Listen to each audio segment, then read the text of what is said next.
What's up, everybody? I'm Tim from Timber Ridge Gifts. So I'm always looking to learn new things, learn new techniques.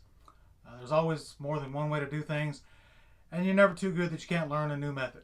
So I've been checking out the Facebook groups, and one of the things I kept seeing over and over again was the Alex method. Everybody was swearing by it, said it was the best way to get perfect candles, nice smooth tops, no frosting. Definitely something I wanted to try out. So I started doing my research.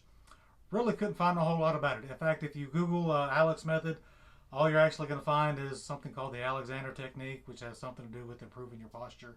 Really nothing to do with candles. The only entry I was able to find was actually on the Nature's Items, the learning section of the Nature's Items website.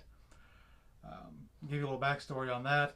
I was actually talking to the owner of Nature's Items about a different project. Turns out his name's Alex, so I just kind of put two and two together, asking him. It turns out he was the actual Alex behind the Alex method. Maybe it doesn't sound that interesting to you guys, but it was like 4 in the morning, and it made me excited that my little brain figured something out. So we're going to be showing you the Alex method today. Concept behind it is that we're going to keep our temperatures really low. It's going to be kind of a low and slow process. Basically, we're going to never let our wax get above 150.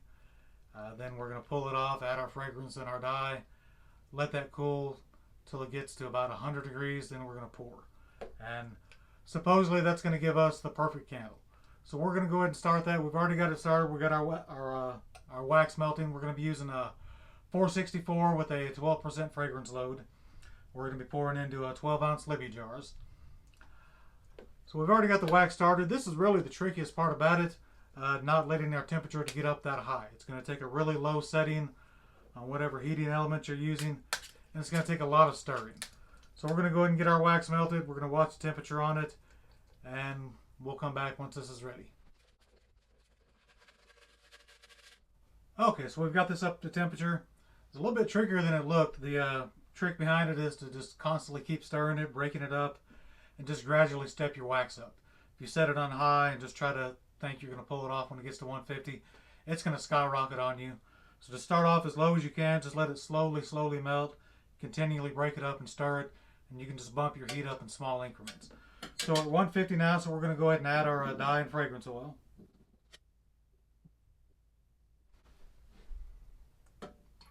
Okay, we're using a 12% fragrance load. It's really about as high as you want to go on 464.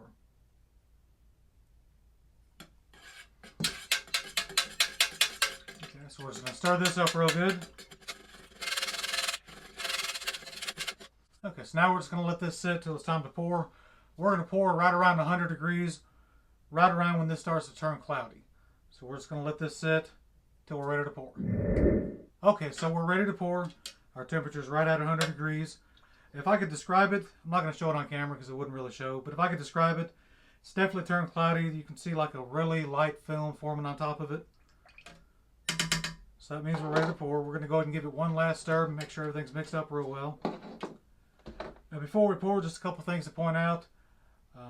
We're not going to heat our jars. We're not putting anything underneath them that might draw the heat out of them. You'll notice when I stir that I'm using just a really small stirring apparatus. You don't want to use anything big like a metal whisk or anything that's going to introduce a lot of air bubbles into your wax. Okay, so we've got everything set. We're ready to pour. Okay, we're just going to let these sit undisturbed. See how they turn out. Okay, so our Alex method candles are all dry. Now it's time to check them out. First thing I notice is that there's really good glass adhesion. There's no wet spots or anything that have formed. Tops are perfectly smooth. There's great color all the way around. There's no settling or discoloration or any type of frosting. Zoom in so you guys can see.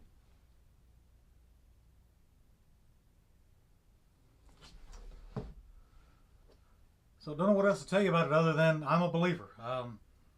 Just from what I've seen here, the Alex method works great. It's a little time consuming, a little slow, so it may not work for if you're making a large batch of candles.